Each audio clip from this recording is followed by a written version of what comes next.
Subscribe to ULO for all of your festival and weekend racing tips, with further coverage on our website at ulo.co.uk. Later in the week, be sure to check out our ULO Weekender podcast, where Barney, Katie and Jay Seller will be taking a deep dive into some of the big races coming your way. After all the drama of Cheltenham, 100-to-1 festival winners and a poignant tribute to Michael O'Sullivan to get the festival underway, we can look forward to the Aintree meeting in less than 2 weeks' time. Before then, we're off to Newbury on Saturday, where the opener can go to Nigel Twiston-Davies with Glyn Bray, despite having to shoulder top weight on his handicap bow. He has won a couple of Class 4 contests at Fontwell this year, both on soft ground, so the overnight rain shouldn't affect his chance of making a winning start in a handicap, to bring up the hat trick. Next up, the handicap chase can go the way of St. Seagal, whose course form around here looks pretty solid. With a fine third in the Greatwood Gold Cup over course and distance, a notable piece of form to take into this Class 2. Harry Derham's Imagine came out of Gordon Elliott's yard, for a princely sum, but has yet to regain the form that saw him win a Grade 2 at Punchestown last season, but remains with potential, while John Joe and AJ O'Neill's Bob Ricard is right down the weights here, but can have a say. St. Seagal, to score. Swimming in calmer waters than the Greatwood. Saturday's nap lines up in the Business Colleagues and Friends Handicap Chase, where it's hard to get away from the appeal of Javert Allen. Pin sharp in his fencing, he was unlucky to have been collared late on by Dr. T.J. Eckelberg last time out at Chepstow, when looking to make it 3 from 3 since being switched to chasing. But he was made plenty of use of early on, and only went down by a short head through the line. Jane Williams will be hoping that Javert Allen gets back on the winning trail here, and serve it up to last week's Kempton scorer, Teddy Blue.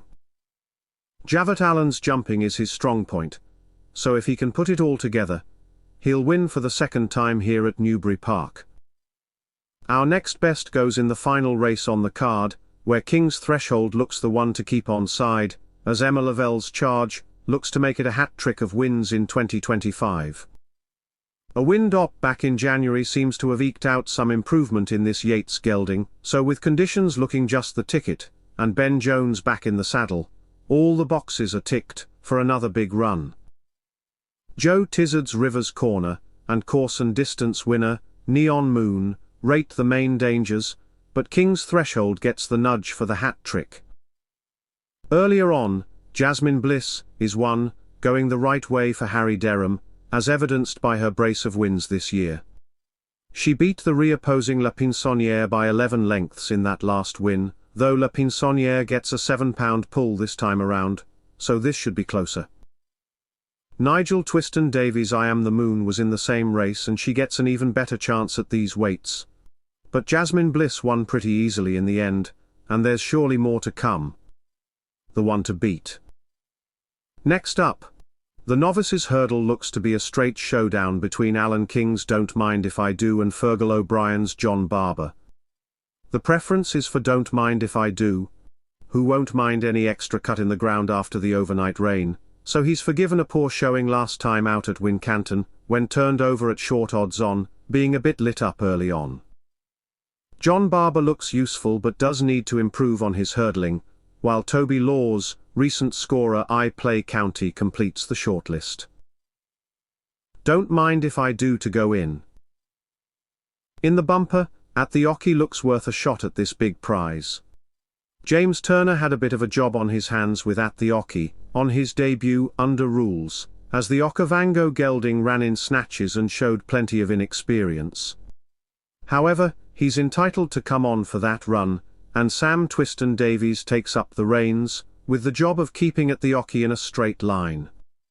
Plenty of debutantes here, with Ben Pauling's My Fortune worth a second look, and Anthony Honeyball's Hard Stare also considered.